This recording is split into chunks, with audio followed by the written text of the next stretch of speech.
বাঙালি জাতির সিনায় ইমানের অস্ত্র আছে।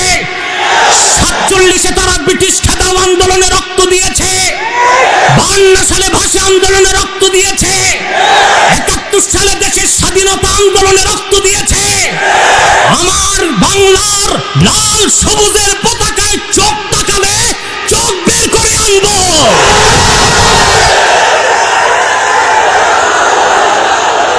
বাংলাদেশ সরকারকে বলছি, ভয় পাবেন না।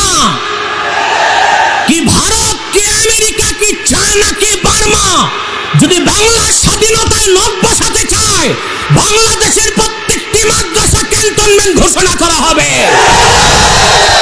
সারা বাংলা ইসলামপন্থী অস্ত্র হাতে তুলে নিবে।